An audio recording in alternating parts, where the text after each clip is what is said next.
I'm Al McFarlane. Welcome to Conversations with Al McFarlane. Glad to be here to have you along as well. Uh, Happy Monday to you. It's hot here in Minnesota. It's a summer that I think we expect. And if you're like me, you'll simply enjoy it, enjoy the heat, because we know it's coming later. I want to continue focusing on politics for our community. We do this on Mondays, politics and more. We particularly focused on candidates for city council and mayor for the city of Minneapolis for the upcoming November elections. But we've had wonderful conversations with candidates, and we think this is a rich and productive way to bring issues forward in community. I want to thank my partner, Diana Hawkins at Hawthorne Neighborhood Council for being a part of and making this program possible. And I see Clarence Jones is here as well. Clarence, good to see you. Before we begin, I want to introduce a new friend. I ran across a phenomenal website and project over the weekend and reached out to Dr. Mwangaza Michael Bandelli, who is an educator, a facilitator, a family youth counselor, a college lecturer, and she's a higher education administrator. She's created a project called Blacknificent Life. It's an education and digital media complex. The premise is that understanding self-identity as a decisive determinant of individual and group behavior, and that we can cultivate that. And so she's a specialist in understanding and motivating both individual and group behavior. And she does it in a marvelous way through Blacknificent Life website. Dr. Mwangaza, right? Am I saying it properly? You're muted. Unmute. Am I muted? Now I can hear you. Okay, welcome, great. First of all. Help me make sure I'm properly saying your name. I'm saying Mwangaza. Yes, sir. Yes, sir. But you can just call me sister. That works just as fine. Oh, great. I am yours. How are you and how are all the rest of the guests? It's so wonderful to be amongst such a distinguished group of folks. Well, I am wonderful, and I can tell you the team that I've got here is an exceptional team of leaders in the Twin Cities community, people that are committed to the development of our health and healing, of our civic engagement, of building neighborhoods and building quality lives for individuals and families. I think without fail, everyone here is a warrior, a visionary, a leader, a person committed to the development of our people, and in doing that, committed to the development of humanity. Which brings me to you. I think that you've got a powerful vision for what magnificence in the Black world is. And I want to, first of all, tell people that you're going to be with me just a few minutes today. I wanted to meet you personally and introduce you to this program, but this is simply a prelude to a longer, in-depth conversation in the very, very near future. But if you would, sister, talk to us about the concept of Blacknificent Life. I'd be glad to. See, sister was so easy, wasn't it? It's just so natural. It's just well, Dr. Mwangaza is easy as well. I mean, I think we need to train ourselves to know what is natural, and your name Mwangaza is a natural thing to say as well. You are absolutely right. So listen, I'm not going to take up too much of your time. I'm just going to consider this like just a stop in. I just want to say, first of all, it's a pleasure to be with you once again and to share with you just a bit about the Blacknificent Life Education and Digital Media Complex. And so this is a educational forum where we in various ways simply remind people of African descent how great we already are, just how great we already are. And we create a learning pathway for developing those skills, those orientations, conditioning that mindset, so that we then can actively and consciously become the greater that we all can be. We say it is, and we know it is our birthright. It is our birthright to live a Blacknificent life. Hmm. The good news is that you get to define what Blacknificent is, magnificent to you. And so, whatever you get behind, we're the wind, we're the mindset, we're the conditioning, and unique, I think, to Blacknificent Life in terms of a self development and actualization, self actualization process. We we make sure that you are grounded in that triumphant history that is yours. You know, when you really know who your mom and your daddy and your uncle and everybody were, have been, you get to see just a little bit of what you can do. Actually, I say we get to see the least of whom we can be. And because history is my content area, spent many years doing degrees in African American studies, African history, and African diasporan history, I know how great we are. And it is just a privilege and an honor to have an opportunity to just spread the good news. And always know that whatever it is that we say we want to achieve, whatever vision, whatever's in our heart and in our heads, it is just a thought or two away. And then some action behind that thing, and it will happen. Our history tells us that. And it's a history that unfortunately we don't know as much as we could know, but we are in the process and we're learning more every day. So yeah, I invite you. I'm sorry, question? No, go right ahead. I'll have some questions in a minute. Go ahead. I was just going to say, come on over to our website at Yeah. Magnificent Life. That's www.blacknificent, spelled like magnificent, BLACKNIFICENT, life.com. And that blacknificentlife.com, just spend some time there. You'll get familiar with some of our products. Most importantly, make sure you sign that email list. That's the be in the family kind of card. Okay. And then that will trigger your automatic receipt of a number of things. You'll see when you go to the website, we have products, we have self-affirming products designed specifically to remind you every day. They're wrist ornaments. When you look down at your wrist, that you are just at magnificence in the making.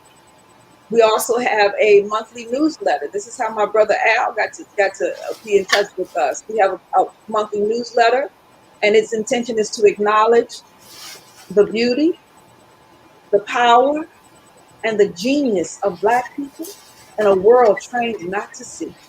Let me repeat that. Our newsletter is dedicated to acknowledging the beauty, the power, and the genius of Black people throughout the diaspora, no matter where you find yourself, no matter what language you speak, no matter what accent, no matter which side of the town or the track. We acknowledge all that we are and can be in this world where we are oriented and conditioned not to see and understand ourselves in that light of truth. You'll come across some other items on the newsletter. I'm sorry, on the company website. And so I'm just gonna give you that much. So hopefully that's enough to like appetite. Just whet your appetite. Go on over there and give yourself a treat today. Just look into that screen and see the mirror of who Black people really, really are.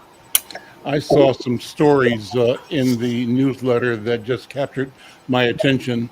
One was, I think, just a story that I knew about, was Sunny Ali. That was one. But there was another story about a woman who recently excelled at a U.S. Marine Corps swimming. She's like I guess like a SEAL. I'm not sure the whole story yet, but there's so much that we do that we don't know about. And so we end up walking around wondering why we can't, when the truth is we can, and we have already, and we will. And so part of this, as I see it, dear sister, is to elevate, illuminate what it is we are doing, what it is we have done, and lay that, as you said, as a basis for what we're going to do to create a future in which we win. We've been winning all this time, but we've been told that we're losing, right? And so we walk around with a certain amount of embedded doubt and lack of confidence. And our mission, your mission, is to obliterate the doubt and destroy the lack of confidence and to illuminate the inbred, the inborn spirit of invincibility, of capability of doing, that is really simply a revelation of who we truly are. Am I saying that properly? Oh, you said it better than I could ever have said it. Absolutely. And just an inside track. That story you mentioned about the July issue of the newsletter about the scout swimmer for the U.S. Marine. Who's the first woman, black or white, first woman who ever exceeded in that way. This, I had to look hard, deep, and wide to really confirm she was black. Mm-hmm. I'm just saying. Mm-hmm. It wasn't in any of the much of the literature that I came across, but I got a nice picture from mother and father, so make no doubt about it. Absolutely. So this is what we do. This is what we love to do: uncover the truth. Not we're not talking about creating some realities. We're simply talking about pointing to what really is who Black people are, and so it's so it's exciting to have an opportunity to share that with you, to expand the family, and to make sure that more people, black and white, this is not just for us, it's for everybody, just to know how great we human beings are and the contributions we all make to this world. And that is including people of African descent. So again, I invite you to go to www.blacknificentlife.com. That's the best thing you can do for yourself today. I'm going to assert, do yourself a favor, a treat. Do that, because then you're going to begin to receive self-affirming information and sources of inspiration to really move those things that are important to you along in your life, like real time. I like to give people an idea of your personal story. We've got about 2 more minutes, Doctor. Tell me your story, how you have come to become the educator that you are. What's your personal and family background? Well, I grew up in a middle class, I'm going to say a working class, not a middle class, a working class family. I grew up in a community in a place called Detroit, Michigan, many, many years ago, when we just had an opportunity to know and see the power of community. Came up through what we know as the civil rights, Black Power, African liberation movement, had the opportunity to attend a place called Howard University, lost my mind there when I discovered all these African people looking like me who could do anything I could imagine, right? And so from that point, I was just so enthralled with the opportunity to know myself. And I've been in that loving process, couldn't get enough. The more I learned about, it's like when you meet a man or a woman, they just got all these wonderful qualities that you're just enamored with. It was like that. And so I began that journey, knew I was going to teach, have had the opportunity to teach and spread some of this good news about who Black folks have been historically, who we are today. And I've watched the transformation that occurred in my classrooms with people when they just got a little bit of that. And so I knew then I had to wrap this not simply in an academic package, because this is so much more than a study. It is actually the seed for unfolding the best of who we are. And so through studying self-actualization, I've facilitated self-actualization work for the last 20 years. We simply packaged it up, brought it to you, and now we get to participate in the unfolding of what I know is going to make a big difference in all of our lives, individually and certainly collectively. That's just a bit of my background. Let me lay something unexpected on your plate and have you respond to it. And that is, how do we mobilize internally to deal with the COVID-19 pandemic? Right now, they are saying that the pandemic is going to be a pandemic among the unvaccinated. My sense is that's code for us, that many more of us are unvaccinated. What do you think we should be having in terms of conversations and developing strategies to ensure the protection of our people, of our community, and our personal bodies themselves? What do you think? Well, in many ways, COVID is tragic. It has brought certainly the loss of life, and it has really, in many ways, been the thing that we don't want. as pandemic, but it also, on the other side of that, it has given us an opportunity to be with ourselves, to be with ourselves, to sit and to think through, to observe our surroundings without as many distractions as we often had. And so I say this is a very fertile time for us to be still, for us to exercise the power that we each come with, to tap into our heads, like see what you see, study what you study. Don't, there was a phrase when I was coming up and said, don't believe your lying eyes. Yeah. Really, really take an opportunity to study this time. It's a very historic time in my estimation.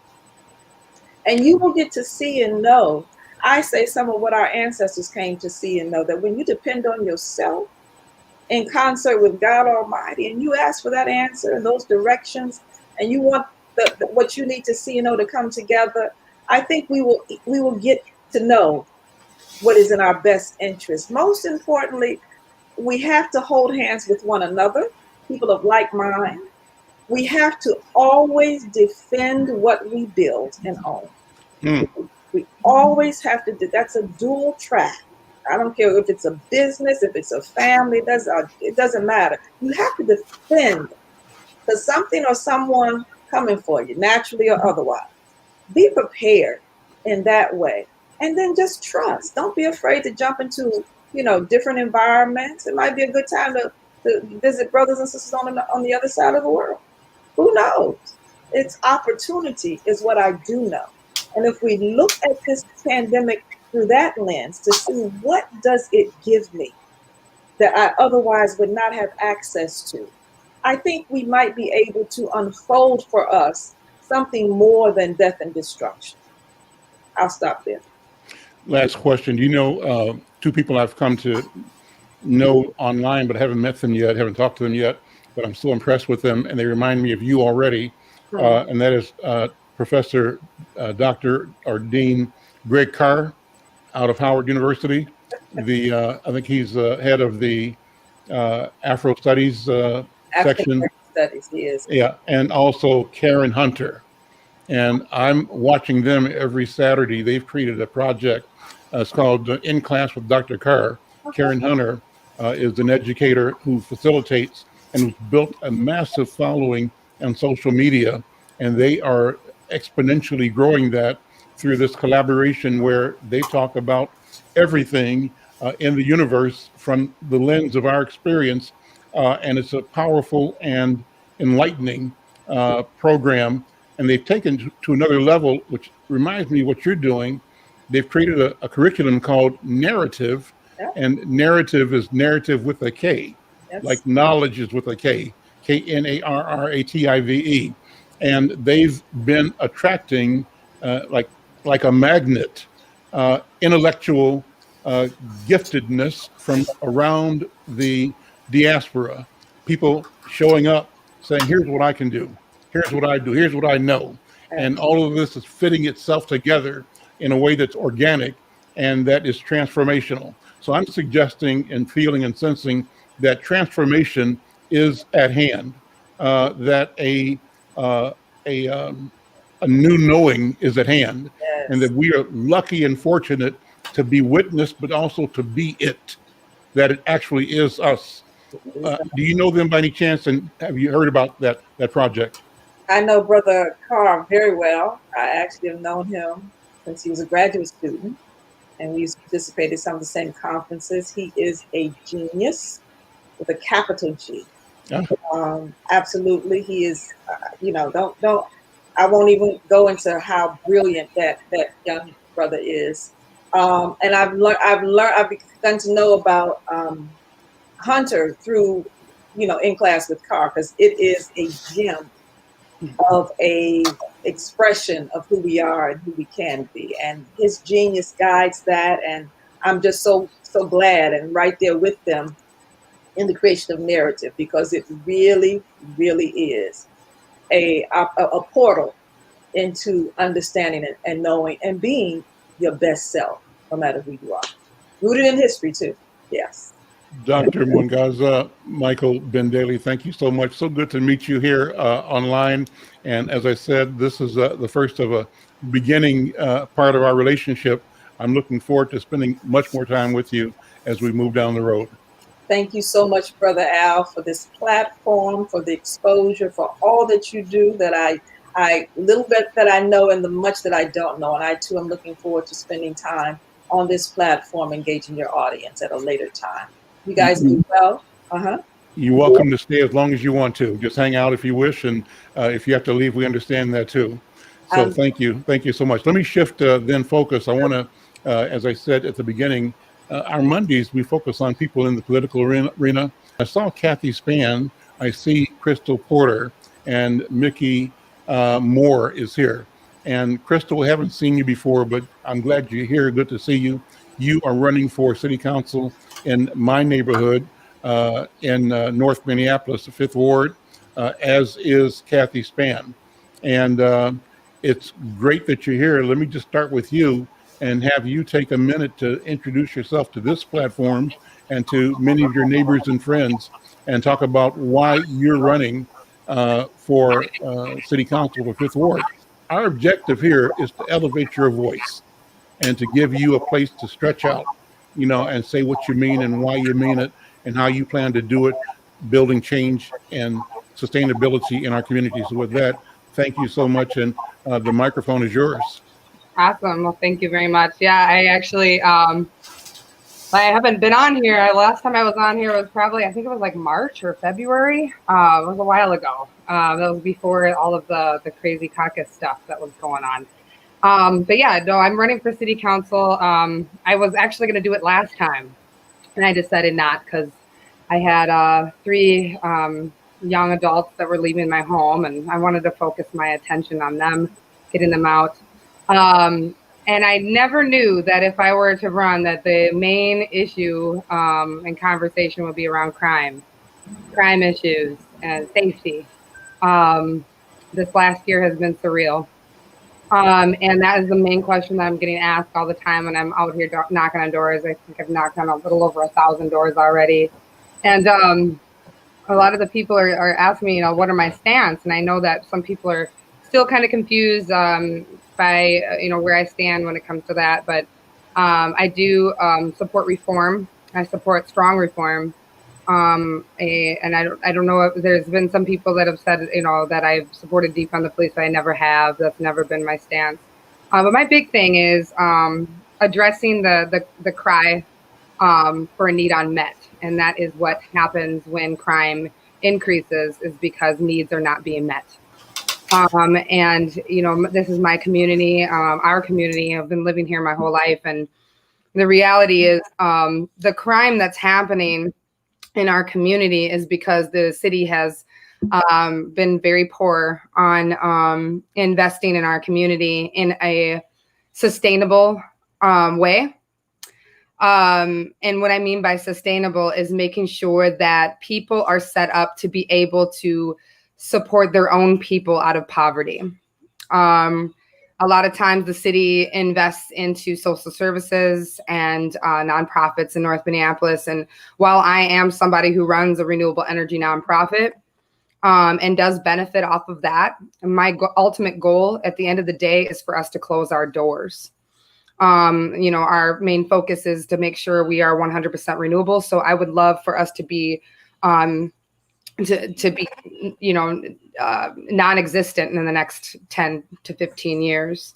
And so what I mean is we need to start really investing in the for-profit businesses and the entrepreneurs in North Minneapolis, and creating a real meaningful connection around business, and teaching them how to invest together and partner together. We look at, you look downtown, you see all these skyscrapers in the middle of downtown. There's not one person that owns those buildings. It's a group of owners. And so really we need to get back the culture that we had in the 60s when we had 37 plus businesses on Plymouth Avenue, and Black businesses that communicated together, and the Black community that supported those businesses and made sure that they spent their dollars inside their community instead of having to go out. But, you know, if we don't have any businesses here, then how are we to invest here? And so I think our city has had a history of ignoring the Black community and not offering meaningful support, and not just support where you're giving us a crumb to get to the next crumb, but also giving us meaningful capital so that we can start our businesses and employ each other, and pay into the tax base. You know, you look in North Minneapolis and all of the commercial corridors are covered with empty lots that the city of Minneapolis sits on. And over every single year, outside developers put forth an application to get approved by our city council every single year. And our city council continues to approve the extension of the rights to develop on that land, yet nothing gets developed there. And then we continue to miss that tax base. A commercial property pays twice as much taxes as any a private property in North Minneapolis, and we're missing out on that tax base that could be going to our schools, our roads, and our parks. So I would like to see a more meaningful connection and relationship between the businesses in North Minneapolis. I have a lot of relationships with the businesses here, and I'm communicating with them all the time and supporting them all the time, even as I served as the executive director of Cleveland Neighborhood Association, and worked in different platforms when I ran my own detail business, and now with my renewable energy nonprofit. All of my printing, all of everything that I do, I make sure that I can support the ones that are here first before I travel outside of my community to make purchases. But the reality is we just don't have enough to meet our needs. We don't have anywhere to print. We don't have anywhere to pick up electronics. We don't have any thrift stores. We don't have any antiques shops, boutiques, quality coffee shops and places to sit down. In the entire north side, we have 4 sit-down restaurants, but you go anywhere else in the city, you've got 4 in a single block. And we need to really start thinking about how we're going to create partnership and ownership models for businesses, because a lot of the businesses do not even own the properties that they're in. So I can go on, but I think I've made it clear from the very beginning when I first announced that I was running that I'm going to push economics. I'm going to push economics. And to be honest, unemployment is inextricably linked to crime. So we can put the Band-Aid on it. We can put a clean diaper on top of a dirty diaper all day long. But until we actually address the issue that we don't have our needs met, it's going to continue to happen. We're going to continue to end up in these situations. And then reforming the police department is extremely important, because, you know, I was there when Jamar Clark was killed, when I worked on the United Black Legislative Agenda, and I co-founded the UBLA. And, you know, we are going to continue to have these issues where a city is going to continue to burn every single time an officer has an interaction with a civilian, especially a Black or Indigenous civilian, and it doesn't go well. We're going to continue to see riots. So we need to address it. We need to fix it. And it's going to take some time. It's going to take some work, but we got to be willing to do that work if we don't want to end up in the situation that we've been dealing with in the last year. So, yeah. You mentioned that there were X number of businesses along Plymouth Avenue. What happened? What happened to Black businesses and Black agencies? I know that the Urban League, for example, went through a period where at one point in time, I think they had about 150 people on their payroll. That means 150 families, you know, got a paycheck, paid mortgages, bought houses, bought cars. That Phyllis Wheatley had a staff at one time, probably 3 to 4 times bigger than it is right now. Yeah. And there were businesses like Community Electronics. There's Microtron on Washington Avenue. And some retail businesses up and down Plymouth Avenue. Where UROC is now was created as a business corridor, where the daycare is now on Plymouth Avenue. It used to be a bank. It was first Plymouth Bank. Across the street from that, UROC had King's Supermarket. It had Jackie Clark's Pharmacy. It had Carl Eller Liquor Store in it. It had a phone company, phone center, and other businesses in it. What happened? Why did those businesses not succeed? So a dear friend of mine, actually, I used to sing in bands. I don't know if people knew that about me, but I used to sing in quite a few bands. And one of my best friends, who is a drummer, his name is Louis Price. I call him Gus. He was a Sabbathite, and he played in the Sabbathinites. And he was one of the youngest members of the Sabbathinites when they were the first group that was a black group that was allowed to play in the Aquatennial Parade. I believe that was he told me like 1967.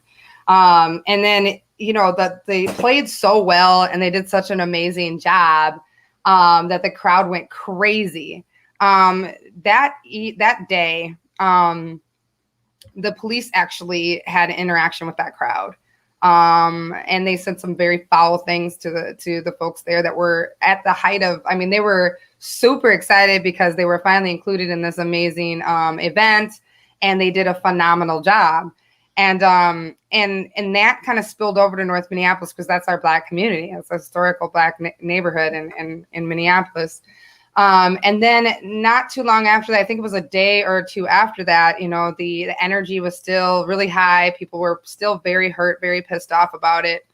And not too long after that, it probably was like 24 to 48 hours later, a Jewish shop owner shot a Black resident in North Minneapolis off of Plymouth Avenue. And that sparked into a riot. It was a combination of the police treating Black people like they have been for a very long time and allowed to. And then a combination of also the upset and angst and anger towards the fact that, the majority of the business owners along Plymouth Avenue were white Jewish property owners. And there was tension between them, and the anger that this was happening to Black people. And so that sparked a riot, and Plymouth Avenue burned down. We have not seen the city work towards reinvesting along that corridor in a meaningful way. And then where the youth actually received the most programming, Northside youth, especially Black youth, the way was replaced with a police department. And a lot of people in North Minneapolis, that they feel that was kind of a slap in the face. This is our community center that is providing programming for our children. They threw parties, parades, dances, all kinds of things for our community. And here now it sits a police station who is one of the worst stations in the city, known for abusing Black and brown people in our city. So I really think what it has to do with is the fact that the city has not addressed that they have a history of redlining through covenants, and not supporting Black businesses, not allowing property ownership, and really just making it very difficult for Black people to even move forward in the city. And because of that, we haven't seen anything happen on Plymouth Avenue for a long time. And this is going on today. I personally know, and I'm not going to name them because I'm working on something with them, but 2 Black business owners that are getting constant blocks from being able to get their licenses passed, because they typically have more Black customers in their space. They can't get these simple licenses approved. Yet the same type of business across the street, white owned, is they'll have a shooting there. Somebody will die, and they'll still open up business as usual the next day. But a Black business across the street that hasn't had one shooting or one situation, but because 95% of their customers are Black, cannot get the simple support that they need in order to be successful.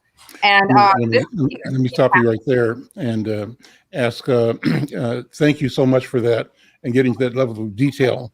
I see Kathy Spann is trying to get in. Kathy, if you hear, jump on and talk about your candidacy.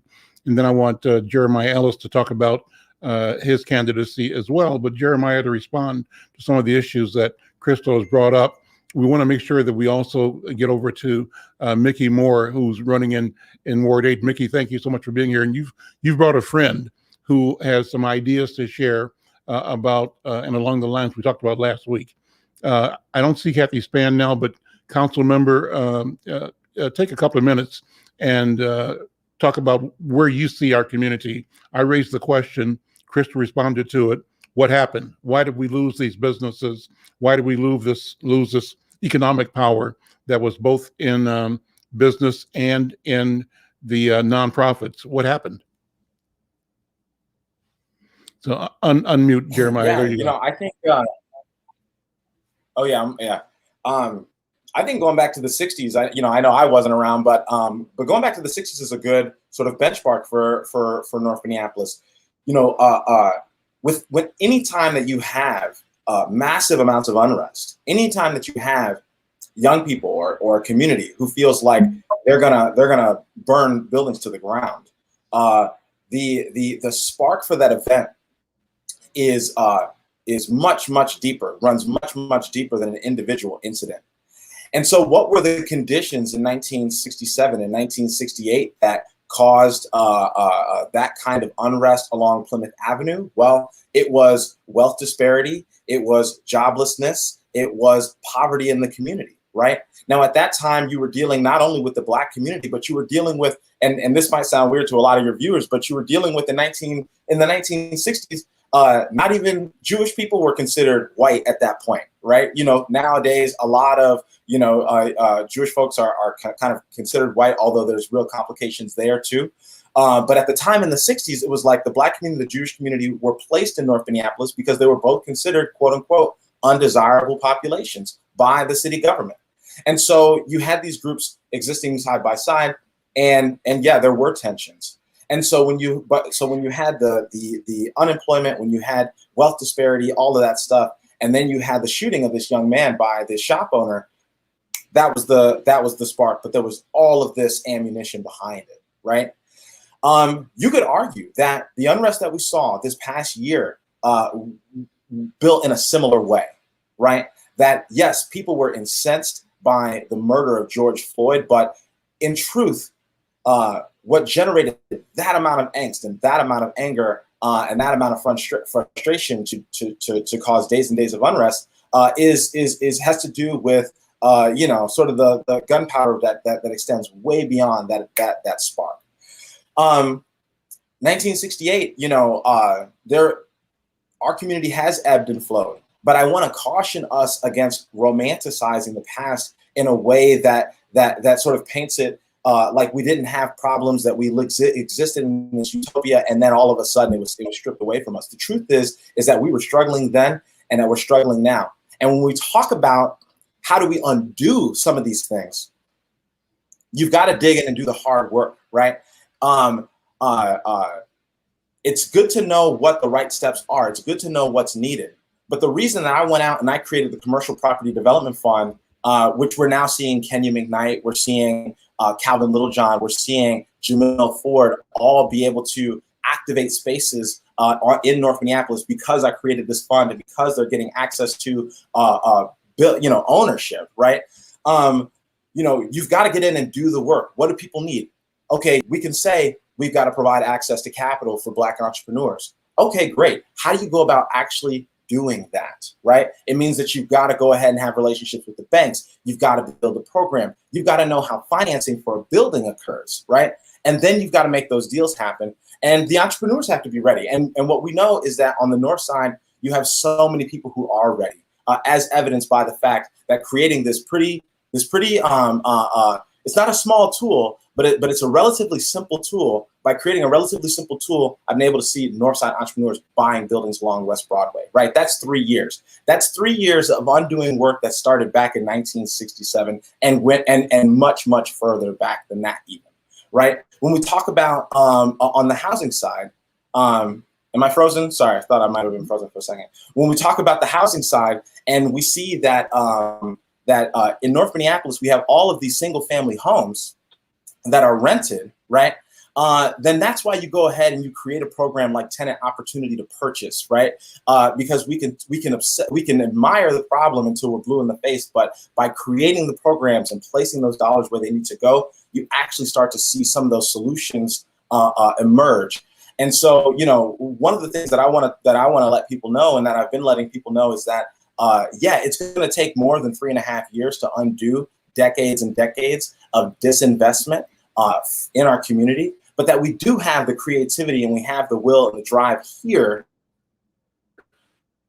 to undo these things. And that I've been able to create the tools to begin that work. You know, and so with tenant opportunity to purchase on the rise, I think we're going to see ourselves in a position to get more renters buying their homes from their landlords.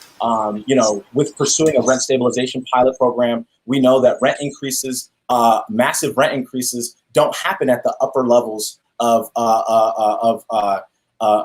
rent prices. They happen in North Minneapolis, right? These 30%, these 40%, these 50% rent increases, they happen here. And so, you know, by passing some of these policies, we're able to dig into the dirt more concretely and create real solutions for people. So I'll leave it there. And great, that's a great response. Mickey Moore is there. Mickey, thank you for being here. And I ask you the same questions, interpreting it through the lens of your experience as an entrepreneur, but also as a candidate in the Ninth Ward, right? And I think last week I asked you and those who are on, you know, as you describe problems and solutions, you know, people or things that can illuminate, you know, the issue you're trying to talk about, bring them on this show, and you did exactly that. So let me ask you to introduce your colleague, your friend, Damian Markham, I think it is. Mickey, go ahead. Yeah, you know, Al, it was funny because you just mentioned people in the community who exemplify this effort. And the guy that just immediately popped in my head is this young cat that I met about 3-4 months ago, who's absolutely just dynamic with what he is doing. He has taken it upon himself to attack one of the most serious and critical issues. And what he's doing on the ground with our young people is just phenomenal. And he really represents the type of leader that if I were elected to the city government, I would be partnering with this guy and people just like him every chance I could in every way possible, whether it was funding, whether it was public awareness. And I don't want to butter him up too much or step on his toes. I'm just going to introduce him and let him talk to you for just a moment about who he is and what he's been doing. This guy's name is Damian Markham. Damian, take it away and tell everybody who you are and what you've been doing. All right. Again, I'm Damian Markham. I'm the executive director of No Locked Doors. It's a Minnesota nonprofit with the mission of creating self-sufficient youth through business and the arts. I've been working with, originally from Chicago. I moved in Minneapolis about 6 or 7 years ago. So I bring with me like this hustle and bustle type spirit where like we could just get anything done, but No Locked Doors. I've been doing for the last 5 years. I started off with through Central Area Neighborhood Development Organization and Southside Urban Coalition. I worked with them for quite a while. Minnesota Association of Children's Mental Health. I worked with them for quite a while.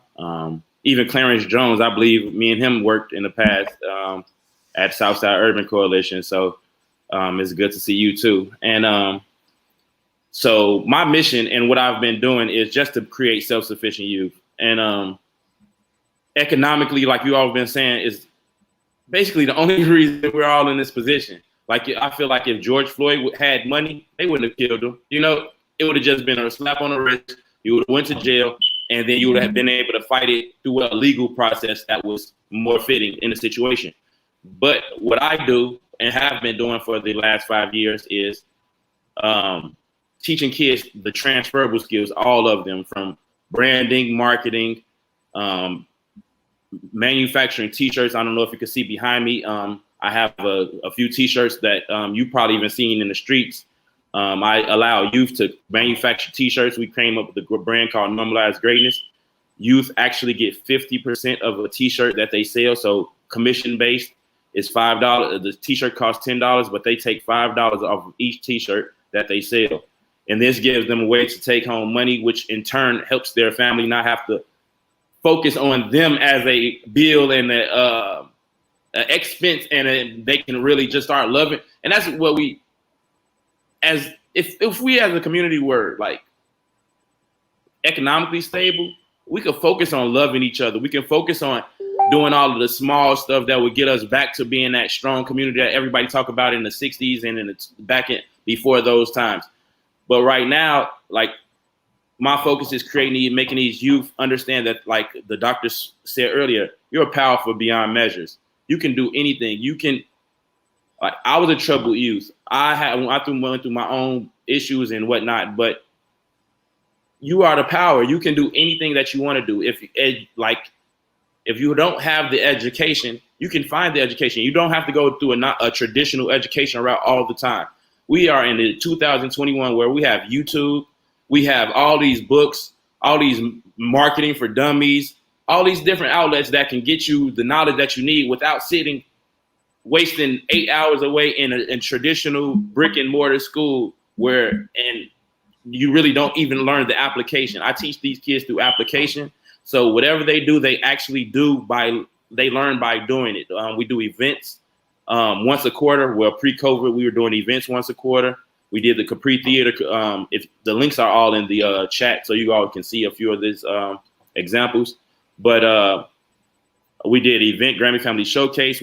Where the kids, they event planned, they hosted it. They did everything from A to Z when it came to putting on this showcase. They also learned music business. So I have a few youth, Melvina Manciel, a North Minneapolis youth, Tajon Smith, another North Minneapolis youth, who are basically self-sufficient in the music business, who actually control their own careers. They understand how to get their streaming money. They understand how to get their royalties through like mechanicals and different streaming services and stuff like that. So my goal is just to use what they like and kind of fuse what they need. You know, okay, I know you like music business. I know you want to be an entertainer, and you don't have to be a starving artist. If you just get merchandise, learn how to do an event, and learn how to take care of your back end as far as streaming and stuff like that, you can make at least $80,000 to $100,000 a year just as a independent musician. You know, you may not make $1 million or become that Beyonce billionaire, but I know you can feed your family off of your talents and your skills if you understood business transferable skills. So that's my goal, and that's what I teach. Like I said, I've worked with everybody. My most successful program was at Jerry Gamble Boys and Girls Club on the north side of Minneapolis, on 2014 Irvin Avenue North. It was called Grammy Family University. I had that going for like the last 4 years. I recently stopped February 26th during the pandemic, just to focus on becoming a full independent organization so I can do it on my own. And like Jeremiah Ellison said, I do need help with like getting buildings and stuff like that, just a location. I do need help from all of you guys. I've seen you, Crystal, around. You probably even bought a t-shirt from one of my youth before, I believe. All of you guys are doing powerful stuff in the community. I see Jeremiah Ellison a lot. I do. So this is a chance for you to get introduced to me and what I've been doing. I know I'm not really good at like public relations or marketing and stuff like that. I really just work with the kids. And like right now I have over 62 kids signed up just when I get my office space, and I work with 7 to 10 kids daily with my street outreach sales team. So I'm passionate about my work, and if you have any questions, you can ask me. Thank you for that description. Thank you for being here, and kudos to you for having that Chicago hustle. That's what we need. You know, for me, it's a question of unlocking this entrepreneurial spirit in our community. What would it be like if anywhere, anytime somebody saw 2 Black men or women walking down the street and they say, "Oh, those people, they are entrepreneurs," right? How do we develop an identity from within, but also one that the world acknowledges that our breathing is the epitome of what it means to be an entrepreneur? Mickey, and so how are you proposing to both support and unleash the power of young people like Damian Markham to improve your ward in our city? Well, the amazing thing is, Al, that Damian just represents one example of the kind of fantastic leadership and motivated, inspirational kind of take it upon yourself and do whatever you can attitude that so many people have in so many different communities. Damian is actually creating a structure that gets in between our at-risk youth and street crime, gangs, gun violence. He's actually putting up a wall, a barrier that can protect these kids and give them something else, an alternative, an opportunity, some way to do better than what they see as an example on the street. I can see Damian wants to jump in. Go ahead, Damian. Go ahead, Damian. And that's my biggest focus, because at-risk youth don't know opportunity when it knocks. You know, they don't know, like, okay, this guy is a millionaire standing in front of me. I need a business plan. I need this. I need something to approach him with correctly. And I believe if we had more organizations focused like mine on teaching kids how, like what he said, that entrepreneurship is a thing. It is the vocabulary of it, the technical stuff of it, everything about it. So you can know that, oh, Puff Daddy is an entrepreneur. He's not a rapper. 50 Cent is an entrepreneur. He's not a rapper. These people aren't. So if we can connect them with the right words instead of putting it with the negative connotations of the music industry, what they try to paint us as, I believe we can restructure and realign ourselves and making ourselves understand that we are great. We are powerful. We have been powerful. It's nothing. You can put a black person in any city and they will survive. You know, like, and if we just get the skills to excel, then as far as, like I said, like Jeremiah said, the actual programs put in place and funding these programs and like what Crystal said, funding these programs that actually have solutions that don't have to be around for the next 20 years. There's no reason that these organizations have been around for 100 years and 6 blocks away from these organizations is crime still going on. It's like, let's reinvest in what is working, find out what's working, and then we can. But I want to raise a question about that analysis, because too often that language is used to say black organizations are ineffective. And I say we should apply the same standard to City Hall. City Hall has been around for as long as there's been a city, but yet you've got I say Boys and Girls Club and stuff like that. And that's not a black organization. So those are just substantial organizations that's been around forever.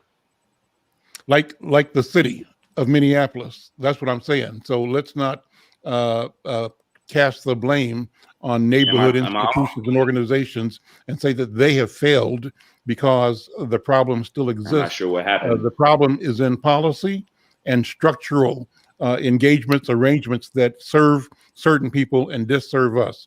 We're out of time today, but this has been a great conversation. Damian, good to meet you. Continued success. Crystal, great to have you here. I want to invite you back. And Council Member Jeremiah and Candidate Mickey, please come back. Our goal is simply to have your voice go forward. Unfiltered, you say it the way you feel it, the way you see it. And we want to lift your voice up. We think that the more we can bring your voice front and center, the more choices, the more clarity the voters have in our city. And we think that's so important. So thank you all. And Kathy Spence should be here next week. We invite you all to come back, bring a friend, and let people know we're having this conversation. I'm Al McFarlane. We'll see you next time.